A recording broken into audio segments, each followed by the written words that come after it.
مجيد اللهم بارك على محمد وعلى آل محمد كما باركت على إبراهيم وعلى آل إبراهيم إنك حميد مجيد ربي زدني علما ربي زدني علما ربي زدني علما ربي اشرح لي صدري ويسر لي أمري واحلل عقدة من لساني يفقه قولي.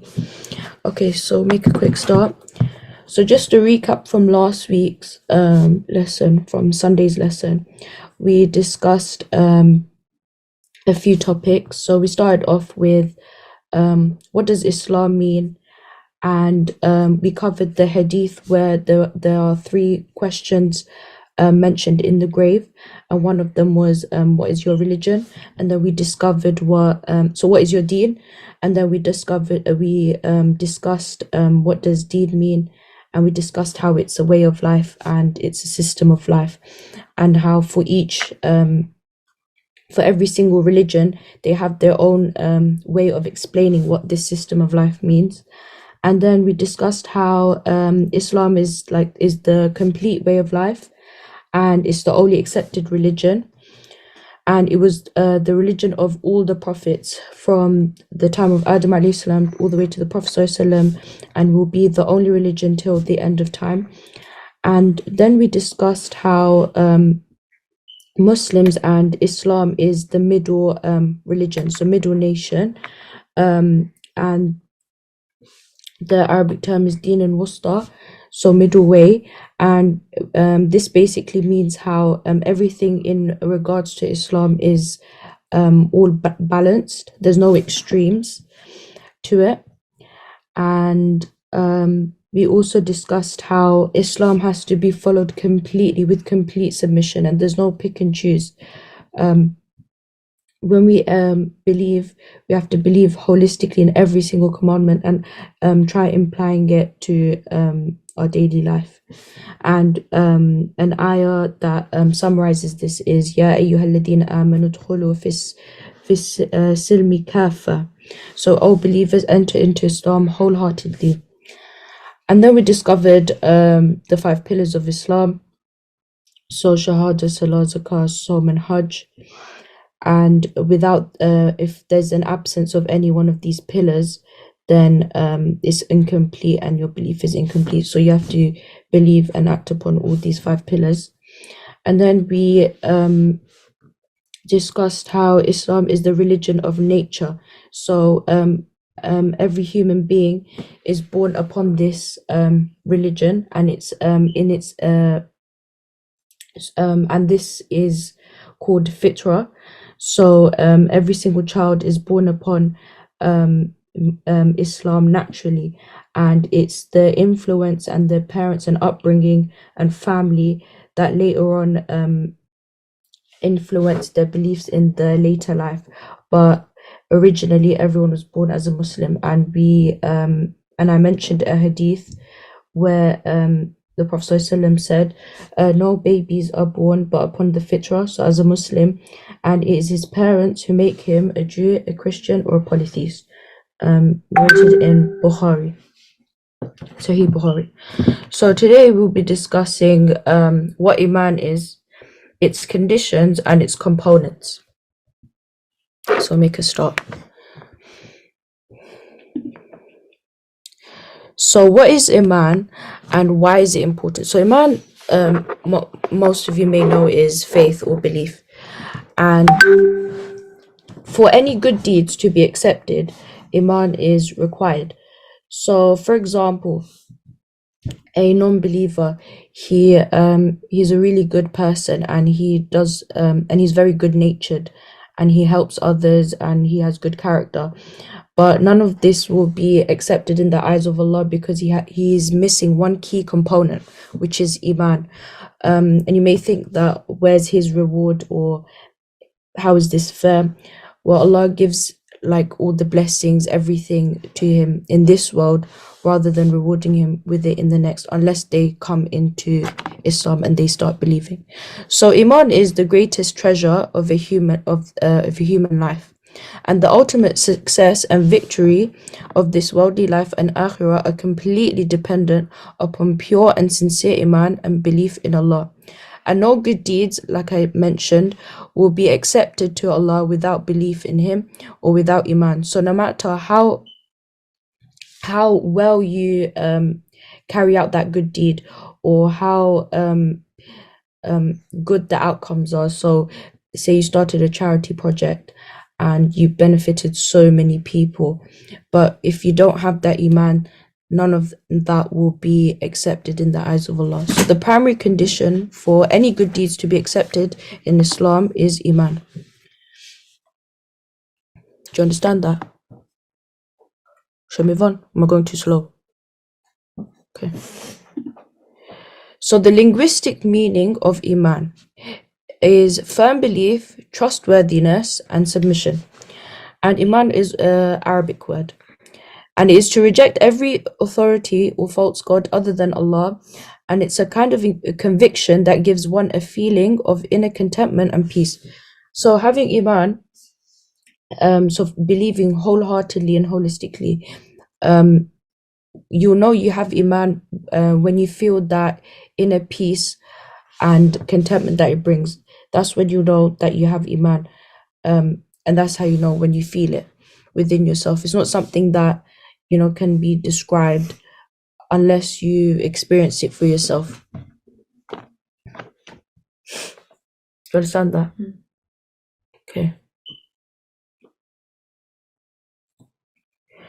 So in summary, the overall meaning of Iman is having firm belief in Allah and His religion, so Islam, having complete belief in what His Messenger ﷺ brought to his people, having faith in Islamic fundamental Islamic values and its related subjects. So so this covers like Islamic rulings, any like there's rulings for different types of areas. So like rulings in marriage, rulings in like giving zakah. So even if things may not necessarily be reasoned with human logic, still believing in these because Allah has commanded you to believe in it, Iman, that's a sign of faith, because you put your belief and faith in Allah above your own like reasoning and your own rational for making sense of a ruling that may not necessarily make sense to you. Declaring this belief with the tongue and heart, so outwardly and inwardly. So it's not just uttering it with your mouth, but also believing in it from the heart. And to manifest this belief through physical actions, so staying away from things that are sinful or prohibited, and perform the obligatory acts, so like your 5 daily prayers and required acts.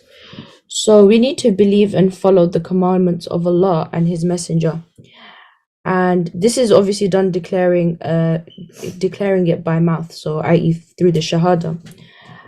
But it can't just be from the mouth, as I said. It has to come from the heart.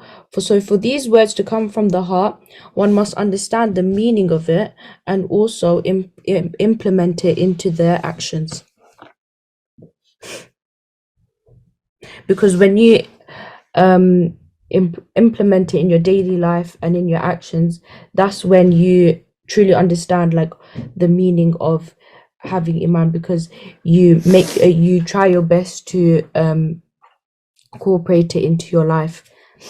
Do you understand?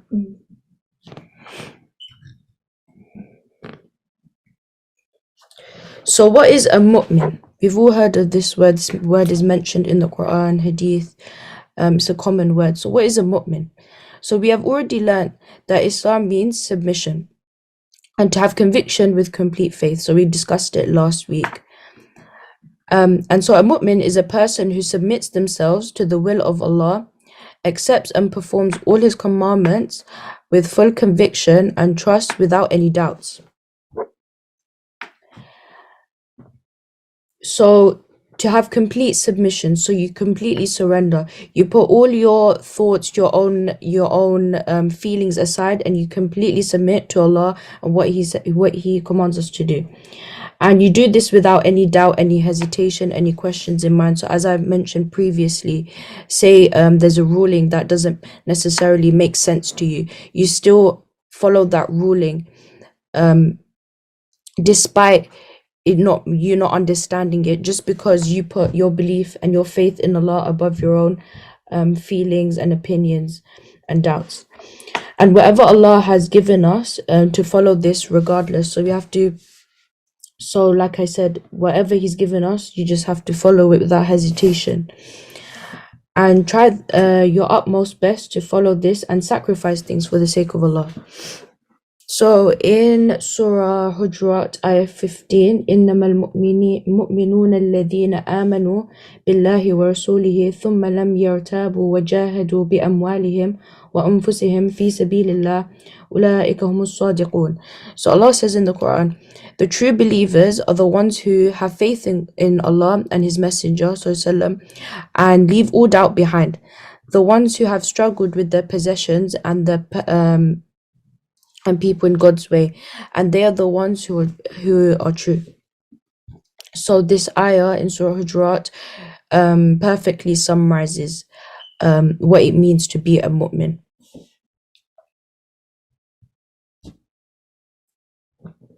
Do you want to write the ayah down?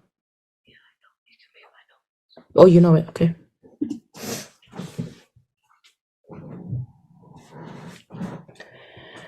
So there are three conditions of Iman. So to have Iman, there are three conditions that come under it. So number one is tasdiqul bil jinan, and this means belief in the heart. So having firm belief in the heart. So for example, actually I'll get onto the examples afterwards. Number two, iqrar bil lisan, so verbal declaration. So verbally saying that you believe in Allah and His Messenger by your tongue, so i.e. through the shahada. And number three, amal bil arkan. So this means implementing it. So performing the Islamic deeds or acts of worship by obeying Allah's commandments and prohibitions. So without these three conditions, Iman is not complete. You need to have all these three conditions in order for your Iman to be complete. So for example, for you tell your younger sibling to believe in Allah, and he says he does, and he says that he believes in Allah, but he doesn't utter it, so he doesn't say the shahada, nor does he implement it. So this will be just belief in the heart, so tasdiq bil jinan, and therefore his iman isn't complete, because verbal declaration and implementing it in his life are absent. So his iman in this case is not complete.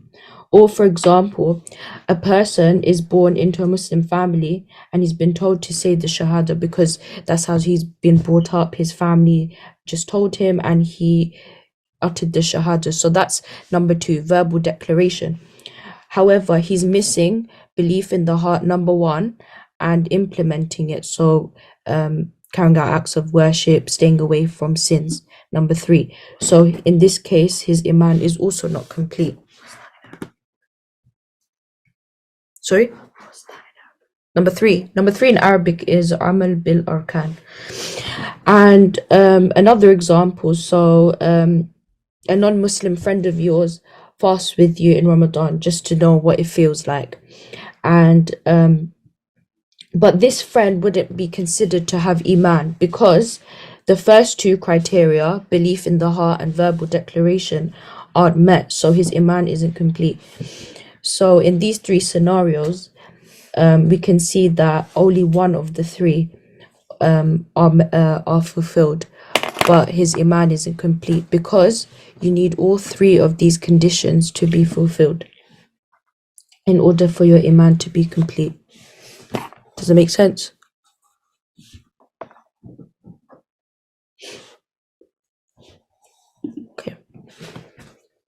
So we can find the explanation of Iman in this hadith. So once the Prophet ﷺ was sitting with his companions, and angel Jibril alayhi salam came down in the form of a human, and he asked him a few questions. Among those questions, he asked a question about Iman. So he asked the Prophet ﷺ, "O Prophet ﷺ, tell me about Iman." And the Prophet ﷺ replied with, "Iman is to believe in Allah, His angels, His books, His messengers, the last day, and to believe in the divine decree, and that both good and evil is from Allah." So we know this in Iman Mufassal. Yeah. So آمنت بالله وملائكته وكتبه ورسله واليوم الآخر والقدر خير شره من الله تعالى بعث بعد الموت. So that's a dua that summarizes the 6 components of Iman that's mentioned in this hadith. And so the components, or arkan Iman, so pillars of Iman, are belief in Allah, and so believing in Allah is the main part of faith. It's the cornerstone of faith, and and this is to believe in His name, His attributes. So Ar-Rahman, Ar-Rahim, Al-Ghaffar, so all merciful or forgiving, Ar-Razaq, the provider. And it is a must that Muslims believe that Allah is the only master, so the Rabb, and He is the only one that's deserved to be worshipped, and He has no partners, and all acts of worship should be sincerely for Him and for no one else, not for out of pride or arrogance. It's just you need we discussed in the first lesson how for a good deed to be accepted, you need to have sincerity. So it should be all acts of worship should sincerely be for Allah and Allah alone. And all His attributes I mentioned, so Rahman, Rahim, Al-Ghaffar, Ar-Razaq, they're all perfect, and He is free from all errors, all mistakes. He does not make any mistakes. And to declare His oneness, so He's not associated with anything, and to declare His oneness is called Tawheed. Number 2, so the second pillar of Iman is to believe in His angels. So Malaika.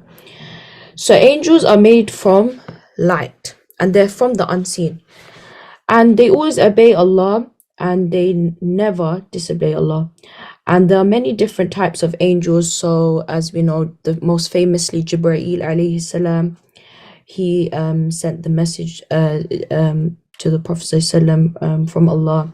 And then you have Israfil alayhi salam, for example. He's commanded with blowing the horn to signal the day of judgment and the last day.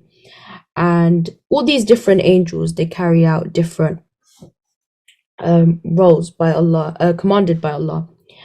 And believing in the existence of these angels and having firm belief that they are the supreme creation of Allah is a pillar of Iman. And they have been and they don't have any bodily form, so we can't imagine them, because obviously they're from the unseen. But they don't have any like human, like they don't have a human type like body. They're from light, and they never make mistakes. They always obey Allah and listen to Allah and His orders, and they always fulfill His commands.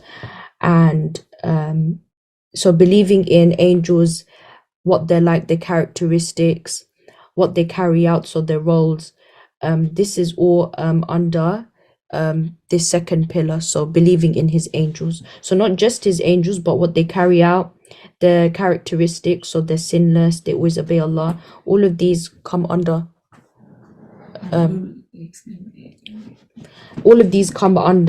the second pillar. And we'll have lessons in the future where we discuss more about these 6 pillars, including believing in His angels. Number 3, so His books. Now there have been many books sent down from Allah, so prior to the Quran. So you have the Zabur, which was revealed to Dawood alayhi salam, and then the Injil that was revealed to Isa alayhi salam, and the Torah, which was revealed to Musa alayhi salam. And although these books, we don't necessarily accept them anymore because the Quran was sent as the final book to the Prophet ﷺ, we still have to believe that these books were sent to previous prophets.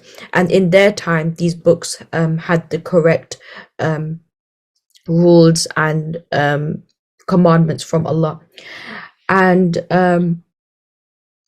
this comes under the third pillar, as I said, and it includes all the scriptures that Allah sent down. So the Zabur, Injil, Torah, and the Quran. And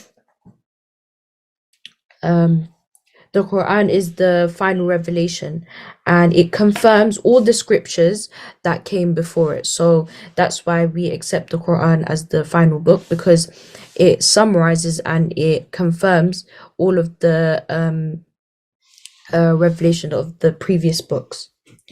So that goes on to number 4. So the fourth pillar is to believe in his messengers. So there were around 100,000 prophets that were sent down, and we know of only 25, which has been mentioned in the Quran. And these messengers, they were human, so they were human beings, and they were chosen by Allah to receive revelation from him, and they were commanded to pass the revelation on so to their nations. And the final messenger, as we know, is the Prophet Muhammad sallallahu alaihi wasallam, and we have to believe in all of the prophets that came before him and including him. So Musa alayhi salam, Ibrahim alayhi salam, they're all prophets that have been mentioned in the Quran. Number 5, life after death.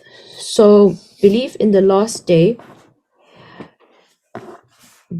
implies belief in everything that the Quran or the Prophet ﷺ has stated about the events of the last day and whatever comes after the last day. So the signs. So there are a couple of major minor signs that we know of. So for example, some minor signs are tall buildings and increased disobedience towards parents, and some major signs that haven't come yet are the coming of Dajjal, the beast, Ya'juj and Ma'juj, or Og and Magog.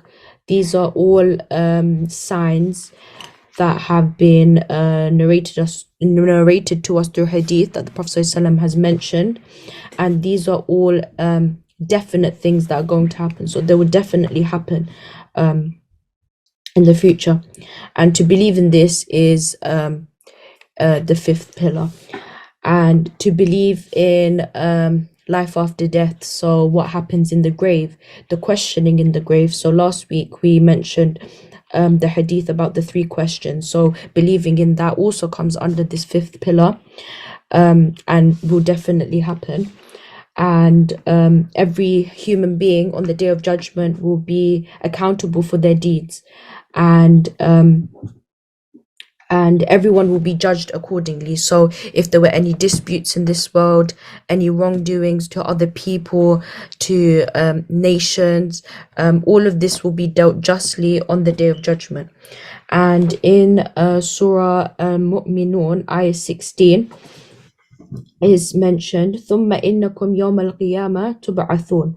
So then on the day of resurrection, you shall certainly be raised up. So Allah used the word certainly.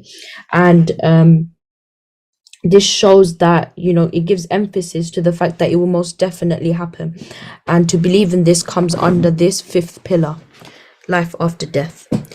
And the last pillar is qadr, meaning divine decree, and believing that all good and anything that we perceive to be as bad comes from Allah. So do you need time to catch up? Okay.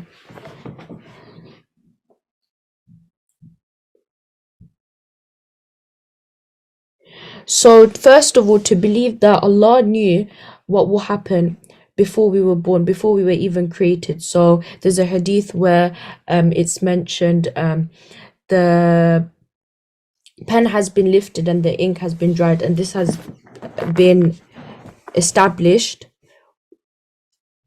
way before the time of existence. And this is to show that everything that is yet to happen or has happened was done by the decree of Allah, because Allah wanted it to happen.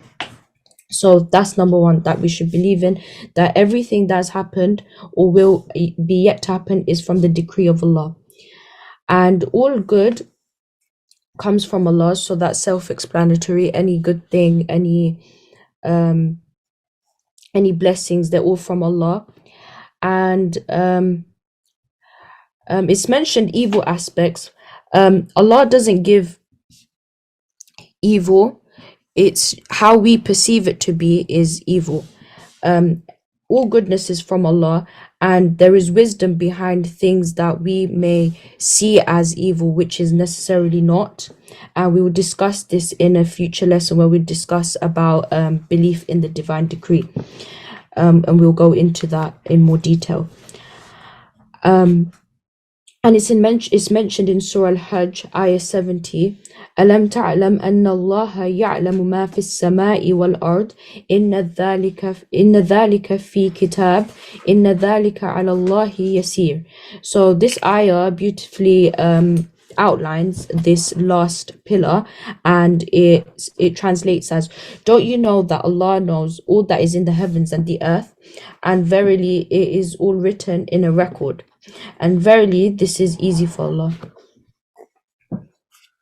And this is this verse is mentioned in Surah Hajj, ayah 70. Make sense?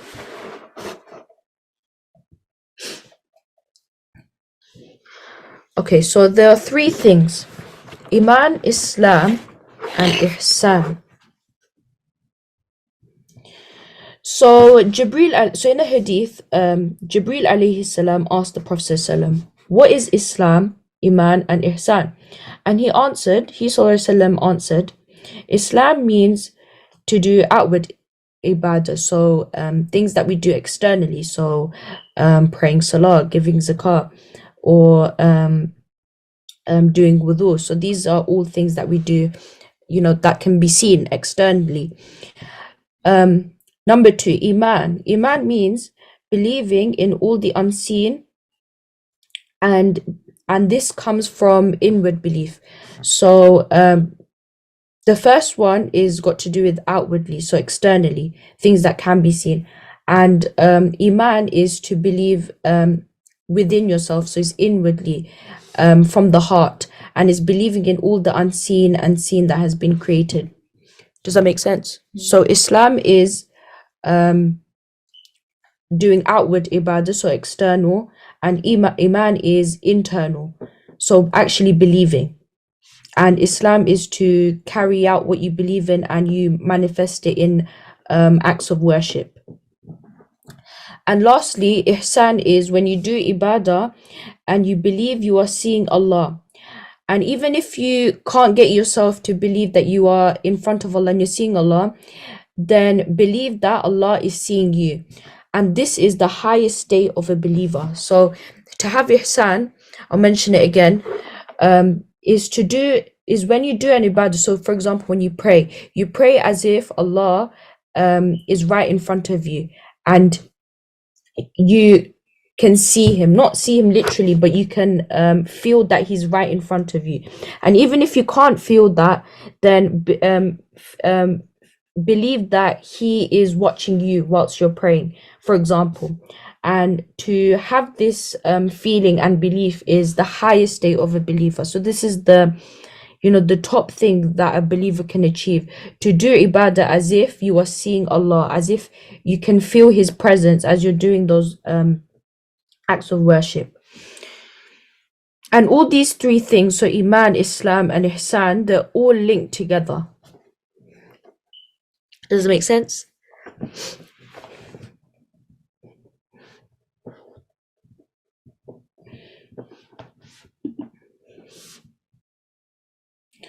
So parts of Iman. So Iman can be split into 70 parts. So there's many different parts to it. And it is essential for believers to follow each part of Iman with contentment and happiness. And the Prophet ﷺ said, Iman in a hadith, that Iman has more than 70 parts, or more than 60 parts, so 60 to 70 parts. And the highest of it is that there is no God except Allah. So, Ashhadu an la ilaha illallah. So, believing that there is no God or deity besides Allah. And the lowest of it, so I believe these parts, they're ranked in status. So the lowest part is to remove a harmful object from the road. So say there's like a banana skin on the road, on the floor or something, and it's slippery, obviously, and you move that, you throw it in the bin. This is the lowest part of Iman. Not to by saying lowest, it doesn't take away from the virtue and the reward that it comes with. It's just the parts, they're all ranked. So this is also a part of Iman.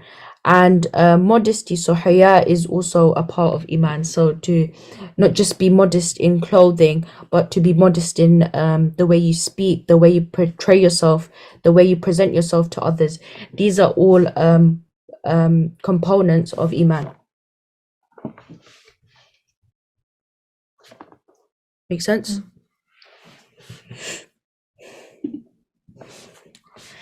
So Iman can always fluctuate. It can increase. So there can be times where you have, spiritual high, like during Ramadan, you read lots of Quran, you are engaged in, more acts of worship, you go to the mosque to pray your Taraweeh.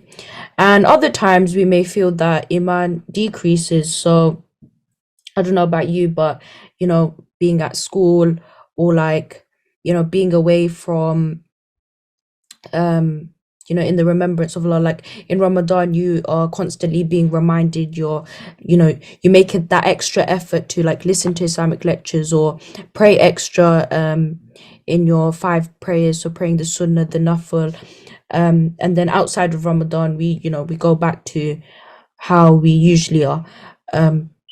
So this shows that Iman can fluctuate, and it all depends on how much ibadah you do, and how much how committed you are, and how consistent you are in the acts of worship you do.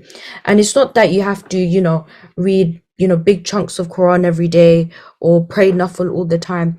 In hadith it's mentioned that the most beloved action to Allah is the one that's done consistently.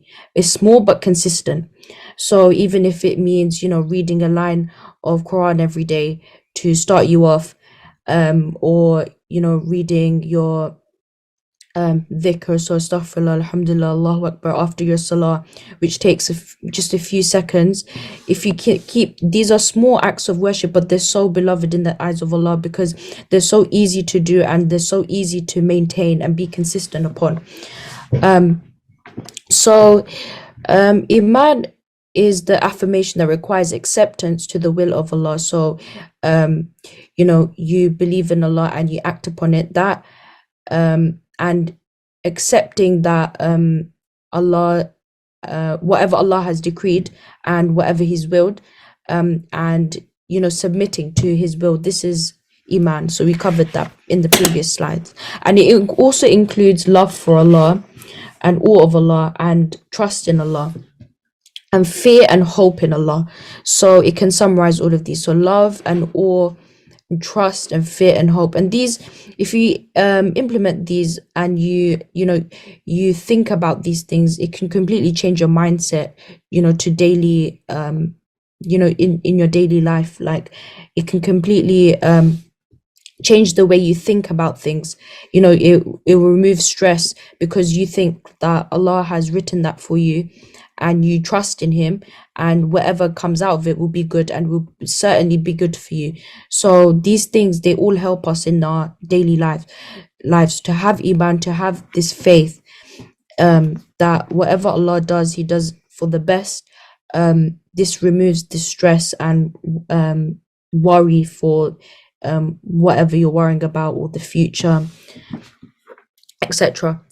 And iman can be built through, commitment and voluntary submission, so nafil prayers, extra acts of worship that, can all boost your iman, and verbal declaration, so dhikr, constant dhikr, so even if it's after salah or before you go to bed, and acts of worship, and good deeds and remembrance of Allah and worship in Him increases iman, so as I mentioned. And on the contrary, disobedience of Allah, ignorance, and embarking sinful acts decrease iman. And Allah says in Surah Fath, Ayah 4, هو الذي أنزل السكينة في قلوب المؤمنين ليزدادوا إيمان مع إيمانهم ولله جنود السماوات والأرض وكان الله عليما حكيما. So in the Quran, Allah subhanahu wa ta'ala says, is He who sent down the tranquility into the hearts of the believers, and in order that the faith should be added to the faith. So it means, you keep building upon your faith. So it's a lifelong effort to keep on building upon that faith. No one will ever have perfect faith, and no one will, and Allah doesn't expect you to have it perfectly. He wants to see your effort in having that iman in in all aspects of your life. Make sense? Okay.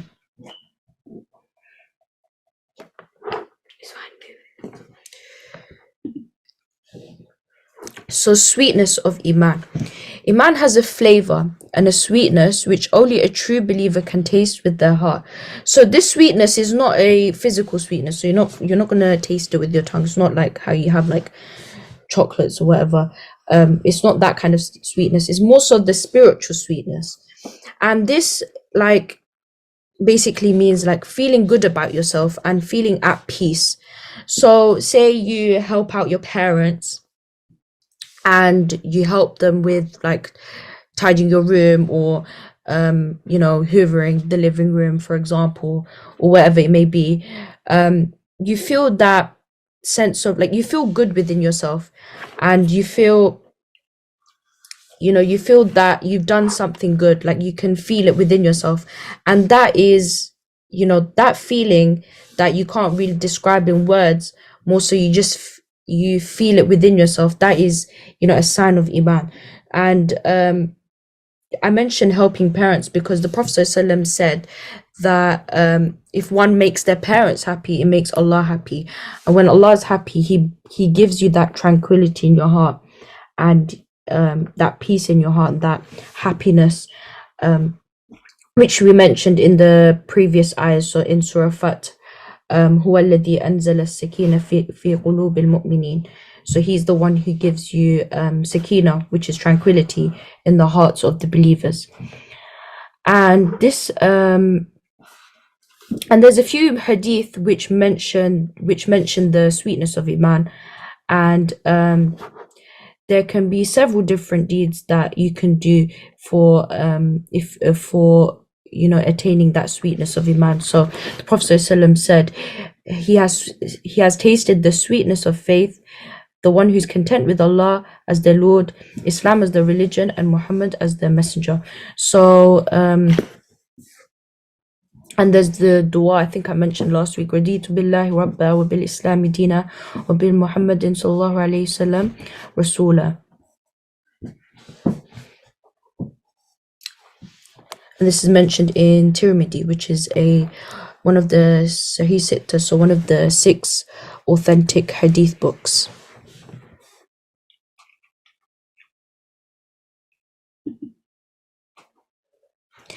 So how will you know when you have iman within yourself? So how will you feel that you have iman in your heart? So when one does a good deed, and a righteous deed, so a good deed, so a deed that's beloved in the eyes of Allah. So I mentioned, making your parents happy, helping them out, however you can attain that. It will bring him that satisfaction. So when I mention like you feel good within yourself, you feel peace within yourself, that satisfaction that you feel is a sign of faith. And when you do a bad deed, on the other hand, if you commit a bad deed, so I don't know, like you're in a group, you're with your group of friends, and one of them decides to talk bad about someone else, and you feel like you don't like what they're doing, and it doesn't settle right with you, and that feeling that you have when when you hear that person backbiting about another person, that feeling, that hate, like that distaste that you have, that feeling is also a sign of iman. And another common yet forgotten one is music, for example. So listening to music, it corrupts your mind and heart. And there's a hadith where it's mentioned, الغناء ينبت النفاق في القلب كما ينبت ماء الزرع. So the Prophet sallallahu alaihi wasallam said that music creates nifaq, so hypocrisy in the hearts, just how water grows crops.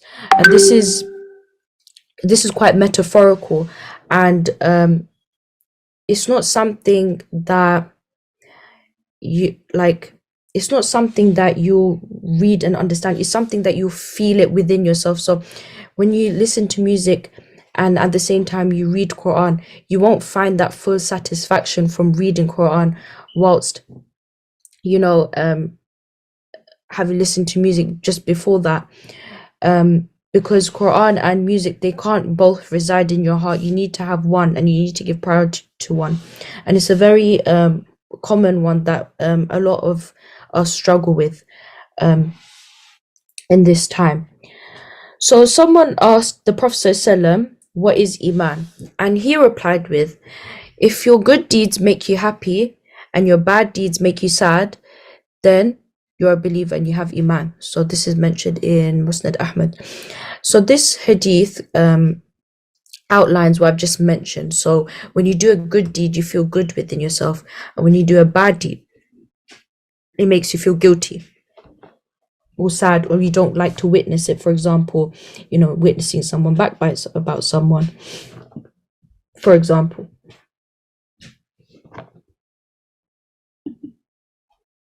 Oh, and that's the end of today's lesson. If you have any questions, please feel free to ask. I'll do a quick recap just to go over what we did quickly. But if you have any questions, then feel free to ask, and or write in the chat box.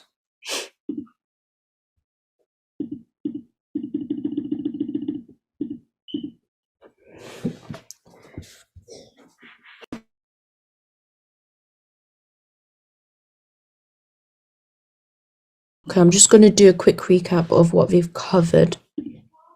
So first of all, we covered what iman is and why it's important.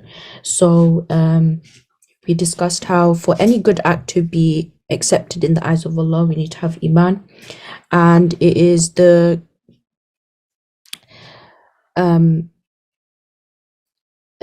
greatest treasure for human life. So it's the most like sacred and special thing that you can have is iman, and it is to completely depend upon Allah and what He wills for us and what He's decreed for us, and accepting this decree. And no matter how well we perform an act of worship, or no matter how well we do like a good deed,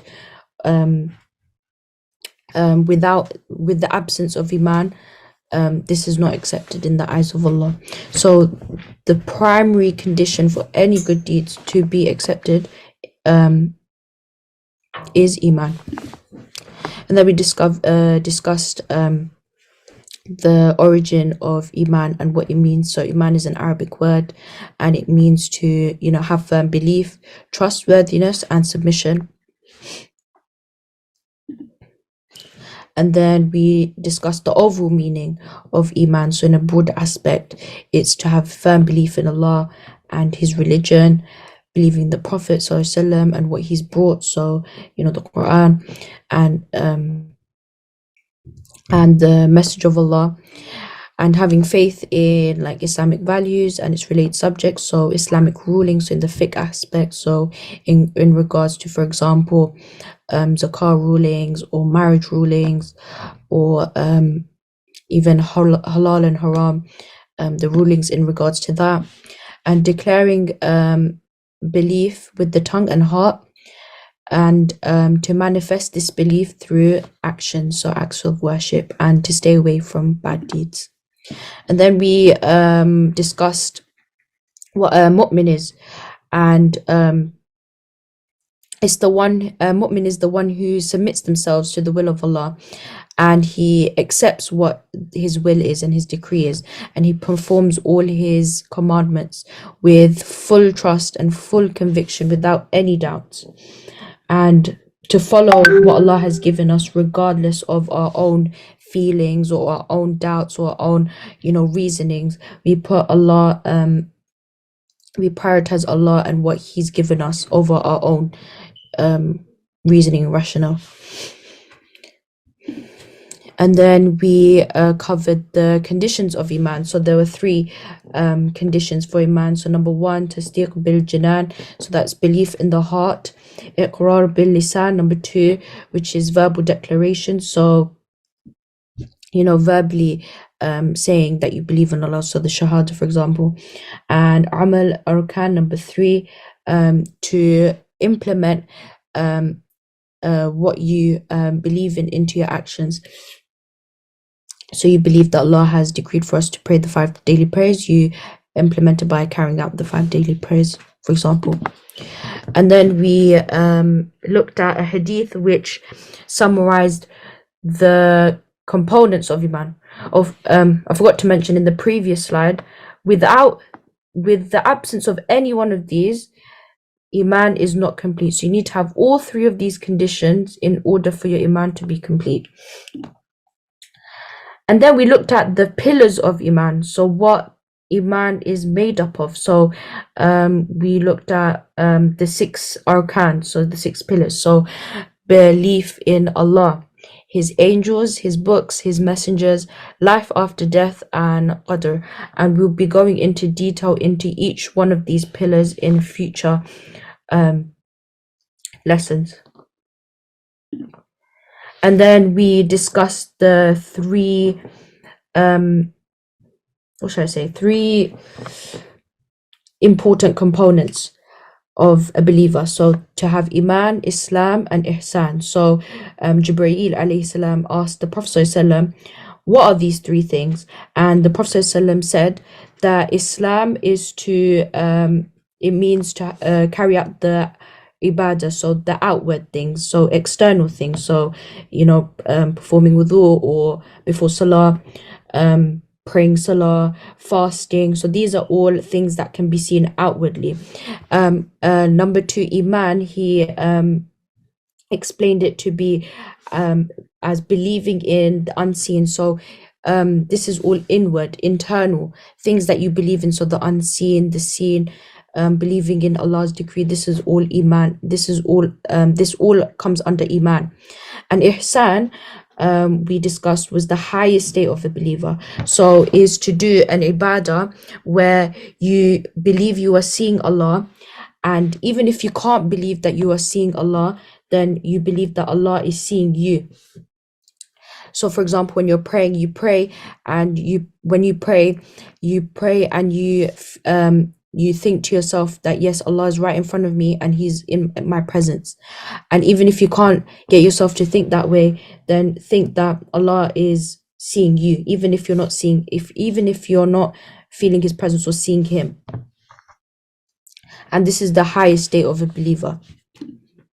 And then we looked at parts of Iman. So Iman can be split up into 60 to 70 parts, as mentioned in this hadith, and the highest of it is to believe that there is no God but Allah, and the lowest of it is to remove something harmful from the road. And modesty is also one of these parts of faith, of iman. So not just modesty in clothing, but modesty in speech and how you present yourself to others. This is all under this branch of iman, which is modesty al-haya. And then we discussed how iman fluctuates, so it increases and decreases. So sometimes it will increase because you're engaged in more ibadah. So if, for example, in Ramadan, we find that our iman increases exponentially, because we're engaged in more acts of worship, we're fasting, we're staying away from, bad things. And other times we find that our iman decreases, and this is completely normal. But we should always aim to, keep our iman high and be consistent on it. And one way we can do that is through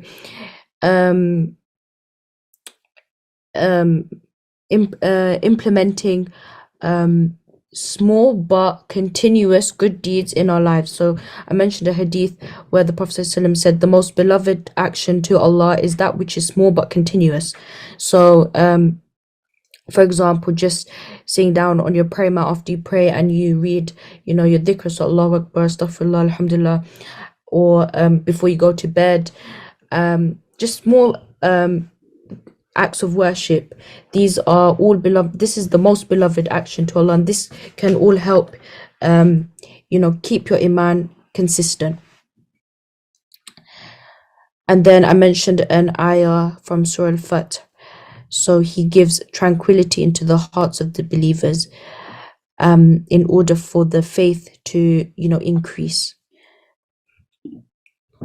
And then we discussed sweetness of iman. So not sweetness in the literal sense, but sweetness in the spiritual sense. So when you do a good deed, you feel good within yourself, you feel peace within yourself, and this is what you call sweetness of faith. So the Prophet ﷺ said, he has tasted the sweetness of faith, the one who's content with Allah as his Lord, Islam as his religion, and Muhammad ﷺ as his messenger. And feeling the presence. So how one can feel the presence of iman is in two ways. So when he does a good deed, it brings him satisfaction, he's content, he feels peace within himself. Whereas where on the other hand, if he were to do a bad deed, this makes him feel guilty. So for example, you witness someone backbiting about someone else and it doesn't settle with you and it doesn't feel right within yourself. This is a sign of faith, because it makes you, you naturally recognize what is wrong and what is right, and you feel bad about, you feel guilty. And this hadith perfectly summarizes it. So someone asked the Prophet ﷺ, what is iman? And he replied, if your good deeds make you happy and your bad deeds make you sad, then you're a believer. So then you have iman, you feel iman within yourself.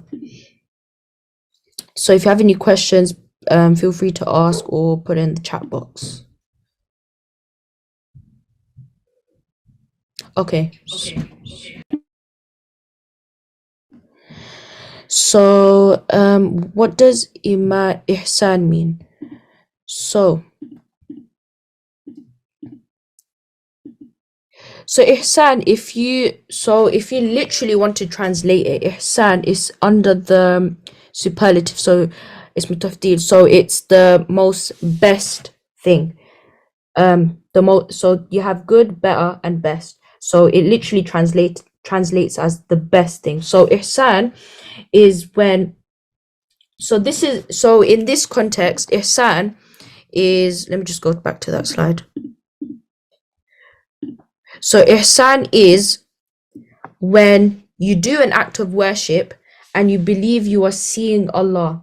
So when you do that, you believe that he can see you as you're doing it. So for example, when you're praying, you believe that Allah is right in front of you and he's watching your every single move. He's watching you pray, how you recite, how much concentration you have in your salah. You believe that he's seeing you carry out that ibadah. And even if you can't get yourself to think that Allah is seeing you, believe no, even if you can't think that you are seeing Allah, watching you and watching you pray, then believe that Allah is seeing you. So it's a bit I'll repeat that again. So when you do an ibadah, so ihsan is when you do an ibadah and you believe you are seeing Allah. So you perform salah and you feel that he's around you and you can see him. So if one gets themselves to think that way, how perfectly will we perform our salah with so much concentration and focus. So that is ihsan. So you do an act of worship and you believe you are seeing Allah as you do that act of worship. And even if you can't do this, then believe Allah is seeing you. So we all know that Allah is watching us all the time. There's never a time where we're alone and he's not watching us. He's watching us all the time. So even if you can't get yourself to think that you are seeing Allah as you perform the act of worship, then believe that Allah is seeing you. And as I mentioned, ihsan literally means the best. So this is the highest state of a believer. So this is the best thing a believer can attain in his life. Another question. So what happens when you have no iman? So if there's an absence of iman, then what can I say? Your life is a shambles. So when you have iman, in this slide, it says, we discussed how, find that slide. So to have iman is, to have love for Allah, all for Allah, trust in Allah, fear of Allah, and hope in Allah. So if you don't have this iman, then you won't have trust in anything. You'll be constantly in fear and worry of what's going over the future, of what will happen, and etc. So having iman, it allows you to have that faith and have that reliance on something. Without iman, you have no reliance on anything. So then you'll be constantly under stress, under worry. So to have iman, so when you have no iman, then your life won't have this order. You'll be constantly in distress. You won't have that peace in your heart. And to have iman is to fear Allah and hope in Allah. So hope in the good outcomes that he's decreed for you, but also to fear in him and fear the the fear of the hereafter, like the consequences of your deeds, whether it be reward or punishment.